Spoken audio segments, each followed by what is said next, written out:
Subscribe कीजिए daily trending news channel को और बेल आइकन को दबाइए लेटेस्ट न्यूज सबसे पहले पाने के लिए। नमस्कार। कल मेरे रोड शो शुरू होते वक्त एक शख्स ने मुझ पे हमला किया। पिछले 5 साल में ये 9वां हमला है मेरे ऊपर और मुख्यमंत्री बनने के बाद ये 5वां हमला है मेरे ऊपर। मुझे नहीं लगता कि 70 साल के भारत के इतिहास में इस तरह से किसी भी मुख्यमंत्री के ऊपर कभी हमले किए गए हैं। 9 हमले तो छोड़िए, मुझे नहीं लगता एक भी इस किस्म का हमला आज तक कभी किसी मुख्यमंत्री के ऊपर किया गया। पूरे देश के अंदर दिल्ली अकेला राज्य है जिसकी मुख्यमंत्री की सुरक्षा की जिम्मेदारी विरोधी पार्टी की सरकार के पास है। मेरी सुरक्षा की जिम्मेदारी भाजपा सरकार की है। बाकी हर राज्य के अंदर उस मुख्यमंत्री की जिम्मेदारी उन्हीं के अंडर में काम करने वाली पुलिस की है, लेकिन दिल्ली अकेला राज्य है पूरे देश में जिसके मुख्यमंत्री की जिम्मेदारी उनकी विरोधी पार्टी यानी कि भाजपा सरकार की है। तो अगर मुझ पे हमला होता है तो उसकी सीधी सीधी जिम्मेदारी भारतीय जनता पार्टी की सरकार की है। वो हमला क्यों किया गया, किस लिए किया गया, ये सारी बातें बात की हैं, लेकिन अगर हमला हुआ वो चूक थी कि सुनियोजित था। लेकिन मन में प्रश्न उठता है कि चूक एक बार होती है, चूक 2 बार होती है, चूक 3 बार होती है, चूक 9 बार नहीं होती है। उसमें फिर लगता है कि षड्यंत्र है, उसमें फिर लगता है कि करवाया जा रहा है। जब से हम लोग राजनीति में आए हैं एक प्रश्न उठता है कि ये हमले क्यों करवाए जा रहे हैं। जब से हम लोग राजनीति में आए हैं ये लोग एक आम आदमी का राजनीति में आना बर्दाश्त नहीं कर पा रहे। इन लोगों को ये लग रहा है कि अगर इस तरह से आम आदमी राजनीति में आते गए तो फिर बड़ी मुश्किल हो जाएगी। इनका सबका एक परिवार है, इन सारे नेताओं का, कांग्रेस बीजेपी वालों का, इनका सबका परिवार है आपस में। ये बाहर वाले को हम बाहर ही हैं राजनीति में। एक आम आदमी को ये लोग राजनीति में बर्दाश्त नहीं करने देना चाहते। पिछले 4 साल के अंदर इन्होंने पूरी कोशिश की है कि किसी तरह से आम आदमी पार्टी को खत्म कर दिया जाए। इन्होंने मेरे ऑफिस पे सीबीआई की रेड कराई, इन्होंने मेरे घर पे, मेरे बेडरूम के अंदर दिल्ली पुलिस की रेड कराई। बताओ मेरा क्या कसूर था। मेरे ऊपर 33 केस कर रखे हैं लोगों ने। मनीष सिसोदिया जी को कई घंटों तक सीबीआई ने इंटरोगेट किया। सतिंदर जैन के घर पे सीबीआई की रेड हुई, सतिंदर जैन के घर पे इनकम टैक्स की रेड हुई, कुछ नहीं मिला अभी तक। हमारे 20 एमएलए को अरेस्ट किया गया। मेरे रिश्तेदारों को पकड़ रहे हैं। जब मेरे खिलाफ कुछ नहीं मिला मेरे रिश्तेदारों को पकड़ रहे हैं। इन्होंने हमारी सरकार गिराने की कोशिश की। इन्होंने हमारे 21 एमएलए जानबूझ के गलत तरीके से, असंवैधानिक तरीके से डिस्क्वालीफाई कर दिया। हमारे एमएलए खरीदे जा रहे हैं। वो तो खैर प्रधानमंत्री जी खुलेआम कह चुके हैं कि मैं एमएलए खरीद के अब विपक्षी दलों की सरकारें गिराऊंगा। हमारा एक एमएलए 2 साल पहले बवाना में खरीदा गया, एक एमएलए भी 3 दिन पहले खरीदा गया। तो इनकी पूरी कोशिश है कि किसी भी तरह से ये नई पार्टी को कुचल दो, इन आम लोगों को मत आने दो। ये इनकी पूरी कोशिश। जब से हमारी सरकार बनी है, हमारी पार्टी बनी है, हम राजनीति में आए हैं, तब से ये लोग पूरी कोशिश कर रहे हैं। और जब ये सारे हथकंडे इनके नहीं चले तो ये हमले कराने लग गया।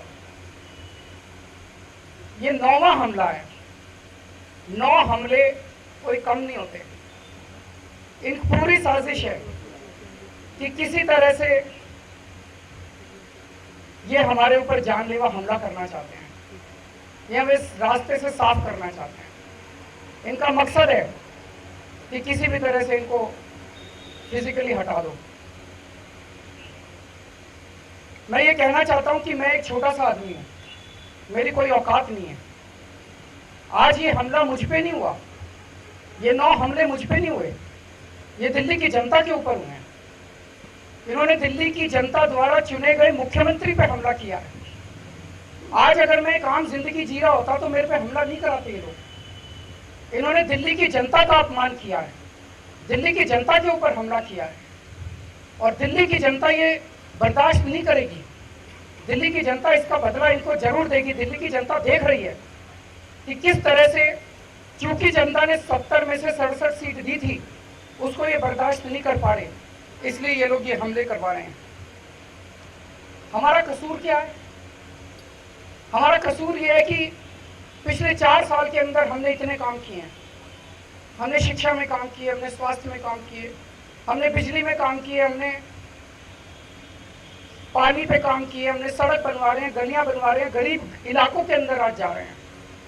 और जिस तरह से जनाधार दिल्ली में जनता का बढ़ता जा रहा है और दिल्ली सरकार के कामों की चर्चा पूरे देश के अंदर होती जा रही है, अब इनको ये चैलेंज लग रहा है कि अगर इस तरह से इनके अच्छे काम होते गए तो बाकी राज्यों के अंदर भी इनसे जनता पूछ रही है कि अगर दिल्ली में केजरीवाल कर सकता है तो आप लोग क्यों नहीं कर रहे? दिल्ली में सरकारी स्कूल 94% नंबर ला सकते हैं, 94% रिजल्ट आ सकता है, तो बाकी राज्यों में क्यों नहीं आ रहा?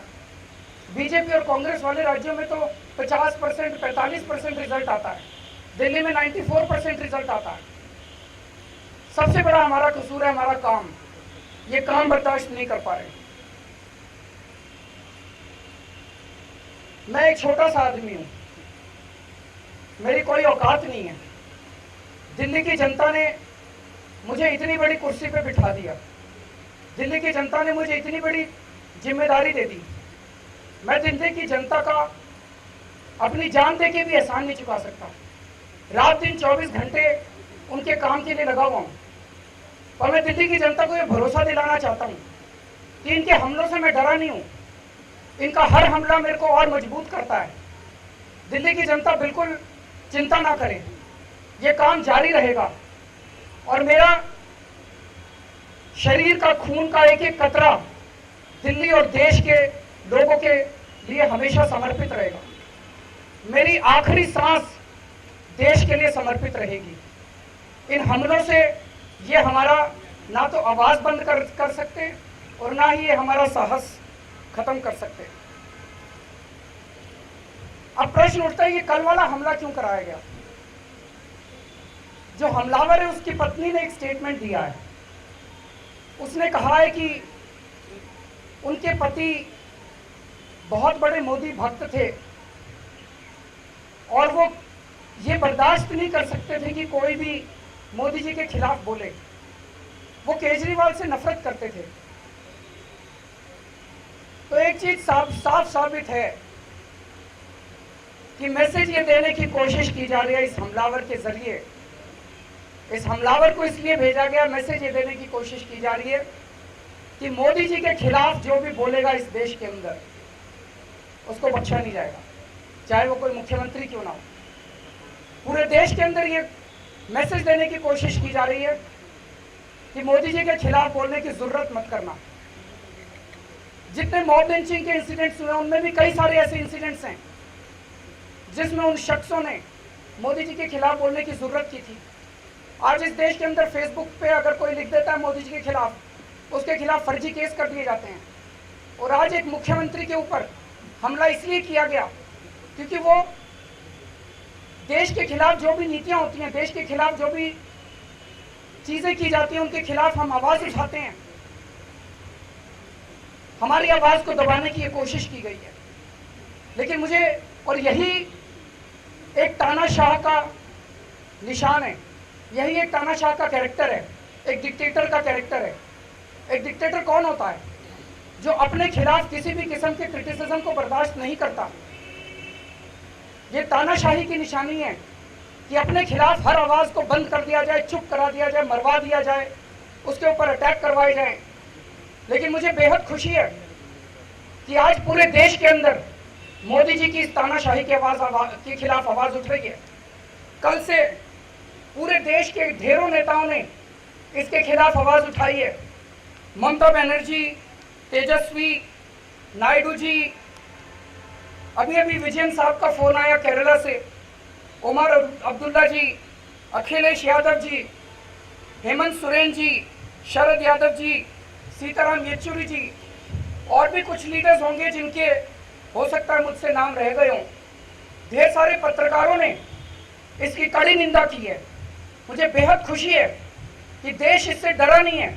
देश मोदी जी की तानाशाही के खिलाफ आवाज उठा रहा है और देश इस तानाशाही को कभी बर्दाश्त नहीं करेगा। ऐसी कौन सी चीज है जिसको ये लोग दबाना चाहते थे कल? उनकी पत्नी ने कहा कि मोदी जी के खिलाफ वो कुछ नहीं सुन सकता था। मैंने ऐसा पिछले एक हफ्ते में क्या कह दिया जिससे मोदी जी विचलित हो गए और उनको इस शख्स को भेजना पड़ा मुझ पे हमला करवाने के लिए। पिछले हफ्ते 10 दिन से मैं अपने सारे इंटरव्यूज में प्रश्न उठा रहा हूं। मैंने कई सारे टीवी मीडिया को इंटरव्यूज दिए हैं और मैं प्रश्न उठा रहा हूं कि मोदी जी और पाकिस्तान के बीच में आखिर क्या रिश्ते हैं। और मुझे लगता है कि यह प्रश्न उठाने की वजह से कल का यह हमला करवाया गया है।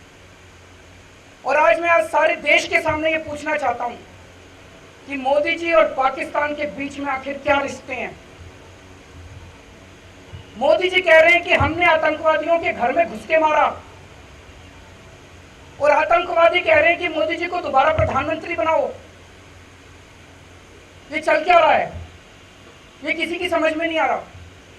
इमरान खान कहते हैं कि मोदी जी को भारत का दोबारा प्रधानमंत्री बनाओ। इमरान खान मोदी जी को भारत का दोबारा प्रधानमंत्री क्यों बनाना चाहते हैं? मोदी जी कहते हैं कि हमने आतंकवादियों के घर में घुस के मारा और आतंकवादी कह रहे हैं कि मोदी मोदी मोदी मोदी जी को दोबारा प्रधानमंत्री बनाओ। ऐसा कैसे हो सकता है? इमरान खान ने चुनाव के 2 महीने पहले पुलवामा में आतंकवादी हमला क्यों करवाया? हमारी सेना ने पूरे शौर्य और पूरी हिम्मत और पूरे जोश के साथ बालाकोट में एयर स्ट्राइक करके 300 पाकिस्तानी मार गिराए और उसके बाद इमरान खान कहता है मोदी जी को दोबारा प्रधानमंत्री बनाओ। हमने 300 पाकिस्तानी मार दिए, इमरान खान कहता है कि मोदी जी को दोबारा प्रधानमंत्री बनाओ। मोदी जी का पाकिस्तान के साथ क्या रिश्ता है, ये देश जानना चाहता है। 2 साल पहले पठानकोट में पाकिस्तान ने हमारे एयरफोर्स स्टेशन के ऊपर आतंकवादी हमला कराया, सुइसाइड बॉम्बर्स भेजे। पाकिस्तान ने हमारा पूरा एयरफोर्स स्टेशन तहस नहस कर दिया। हमारे 7 जवान शहीद हो गए 2 जनवरी 2016 को। और उसकी जांच करने के लिए, पूरे वाकये की जांच, पूरे आतंकवादी हमले की जांच करने के लिए मोदी जी ने पाकिस्तान को बुला लिया। पाकिस्तान की आईएसआई को कहा आप ही आके जांच, चिट्ठी लिख के बुलाया कि आप ही आके जांच कीजिए। ये मोदी जी और पाकिस्तान के बीच में पिछले 4 साल से चल क्या रहा है? एक दिन मोदी जी हवाई जहाज उठा के नवाज शरीफ को बिना बुलाए नवाज शरीफ के बर्थडे मनाने चले गए। 2 देशों के प्रधानमंत्री ऐसे थोड़ी मिलते हैं। कई महीनों की तैयारी होती है, कई महीनों की तैयारी के बाद मिला जाता है। बिना बुलाए आप अपने पड़ोसी क्यों नहीं जाते? मोदी जी एक दिन हवाई जहाज उठा के नवाज शरीफ को हैप्पी बर्थडे बोलने चले गए। ये मोदी जी और पाकिस्तान के बीच में चल क्या रहा है? ये तो राष्ट्रवाद नहीं है, ये तो बहुत खतरनाक खेल चल रहा है मोदी जी और पाकिस्तान के बीच में। आज तक 70 साल के भारत और पाकिस्तान के इतिहास में किसी पाकिस्तान के प्रधानमंत्री ने चुनाव के दौरान भारत के प्रधानमंत्री को वोट देने की अपील आज तक कभी नहीं की। केवल और केवल इमरान खान ने की। और इमरान खान ने 2 महीने पहले, चुनाव के 2 महीने पहले पुलवामा में आतंकवादी भेज के आतंकवादी हमला करवाया, हमारे 40 जवान शहीद कर दिए। मैं सभी मोदी भक्तों से खास तौर से अपील करना चाहता हूं। मोदी भक्त भी अपने ही देश के लोग हैं, हमारे ही बहन भाई हैं, थोड़े से बहके हुए हैं। उन लोगों से अपील करना चाहता हूं देश की सोचो, अपनी आंखें और कान खोल के सुनो, देखो, पढ़ो। किसी व्यक्ति को देश से बड़ा मत कर दो, किसी व्यक्ति में अंधभक्ति मत करो। देश बहुत बड़ा है, लोग आते जाते रहेंगे। देश के बारे में सोचो। कल पुलिस ने, दिल्ली पुलिस ने अपना एक बयान जारी किया है। दिल्ली पुलिस का वो बयान हमले के पहले भारतीय जनता पार्टी के हेडक्वार्टर में सब तैयार कर लिया गया था। हमले के पहले सारी तैयारी कर ली गई थी कि हमला होगा और हमले के 2-3 घंटे के बाद पुलिस ये बयान देगी, और पुलिस ने वही बयान दिया। और दिल्ली पुलिस बेचारी कर क्या सकती है? दिल्ली पुलिस की औकात ही क्या है? जब इस देश के अंदर इलेक्शन कमीशन की औकात नहीं बची, इस देश के अंदर इनकम टैक्स की, सीबीआई की, इस देश के अंदर सीएजी की औकात नहीं बची, आरबीआई की औकात नहीं बची किसी की, तो दिल्ली पुलिस तो बहुत छोटी चीज है। दिल्ली पुलिस से वो बयान दिलाया गया। दिल्ली पुलिस का बयान क्या कहता है? कि वो आम आदमी पार्टी का कार्यकर्ता था। उस इलाके में जाके पूछ लो, सारे जानते हैं वो बीजेपी के परिवार था। दिल्ली पुलिस का बयान क्या कहता है? कि वो आम आदमी पार्टी के लीडर्स ने आर्मी के खिलाफ जो बातें की उससे नाराज था, आर्मी की इंसल्ट की उससे नाराज था। मैं कहना चाहता हूं, हमने तो आज तक कोई इंसल्ट नहीं की आर्मी की, हम तो आर्मी की बहुत इज्जत करते हैं। लेकिन जो इंसल्ट मोदी जी ने की है, आज तक भारत के किसी प्रधानमंत्री ने हमारी आर्मी की ऐसी इंसल्ट कभी नहीं की। अभी 4 दिन पहले मोदी जी ने कहा कि बस जो सर्जिकल स्ट्राइक हुई पिछले 4 साल में ही हुई, उसके पहले 70 साल में आर्मी ने कुछ किया ही नहीं, सारे वीडियो गेम थे। अभी मैंने लेफ्टिनेंट जनरल हुडा, जो हमारे देश के इतने सीनियर आर्मी ऑफिसर हैं, उनका बयान देखा। उन्होंने कहा कि ऐसे सर्जिकल स्ट्राइक्स पहले होते रहे हैं। मोदी जी कह रहे हैं वो सारे सर्जिकल स्ट्राइक्स वीडियो गेम थे। 1971 की जो भारत पाक युद्ध था वो वीडियो गेम था। 1965 की चाइना के साथ लड़ाई थी वो वीडियो गेम थी। मोदी जी ने आर्मी के 70 साल के शौर्य का मजाक उड़ाया है। मोदी जी ने आर्मी के 70 साल के शौर्य का अपमान किया है। ऐसा अपमान भारत के किसी प्रधानमंत्री ने जरूरत नहीं की आज तक हमारे सेना का अपमान करने की। 2 साल पहले जब आईएसआई ने पठानकोट के ऊपर हमला किया था, एयरफोर्स का स्टेशन उड़ा दिया था, मोदी जी ने पाकिस्तान को बुला के एयरफोर्स के सिर पे बिठा दिया। एयरफोर्स की जांच मोदी जी ने आईएसआई से करवाई, पाकिस्तान से कराई। ऐसा अपमान आज तक भारत देश का और भारत की सेना का किसी प्रधानमंत्री ने नहीं किया है। उस टाइम मोदी जी को बनता था एयरफोर्स को एक इशारा करते एयरफोर्स पाकिस्तान को नक्शे से मिटा देता। वो करने के बजाय मोदी जी ने पाकिस्तान की आईएसआई को और पाकिस्तान को बुला के बोला, मेरी सेना को, मेरी एयरफोर्स की आप जांच कीजिए।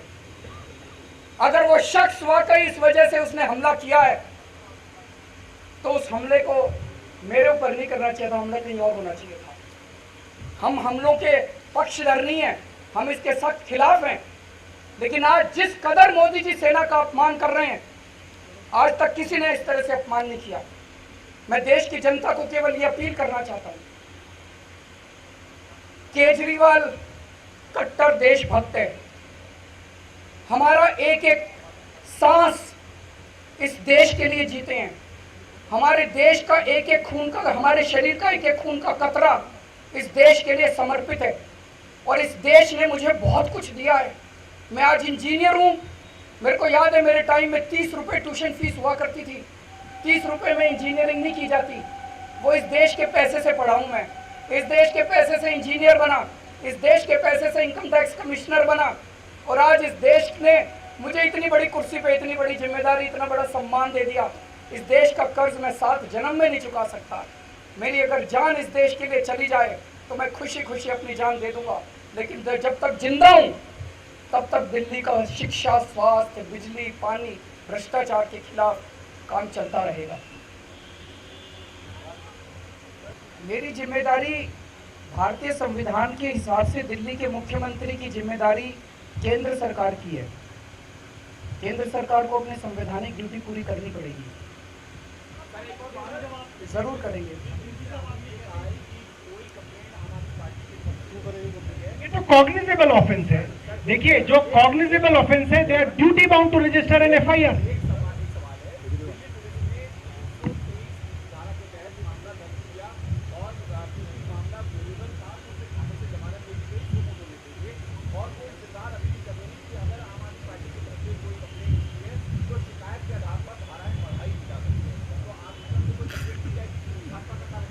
सिक्योरिटी की जिम्मेदारी किसकी है? उसके पहले जितने हमले हुए उन सारे हमलावरों का अब क्या आज क्या स्टेटस है? सारे छूट गए हैं, उनको छोड़ना है। देखिए ये इशू पॉलिटिकल है, ये इशू टेक्निकल नहीं है। भारतीय जनता पार्टी जैसे अभी सौरभ ने कहा एक स्क्रिप्ट लिख रही है और उस स्क्रिप्ट के तहत ये लिखा जा रहा है कि ये आम आदमी पार्टी से नाराज था, ये आदमी इनके वादों से नाराज था इसलिए, और एक दिन ये हमारी जान लेके कहेंगे कोई नाराज था इसलिए जान ले ली। मैं ये पूछना चाहता हूं कि भारत के कौन से हिस्से के अंदर अगर मुख्यमंत्री के ऊपर जरा सा भी हमला हो जाए क्या पुलिस कमिश्नर की नौकरी बचेगी वहां पे? क्या मेरे को कंप्लेन दे, आम आदमी पार्टी की कंप्लेंट के ऊपर मुख्यमंत्री की सुरक्षा में कार्रवाई होगी? ये सुना है पूरी दुनिया के अंदर कि मुख्यमंत्री पे हमला हो गया और केंद्र सरकार कह रही है कंप्लेंट नहीं मिली इसीलिए कोई कार्रवाई नहीं कर पा रहे। इसके ऊपर तो प्रधानमंत्री को इस्तीफा दे देना चाहिए।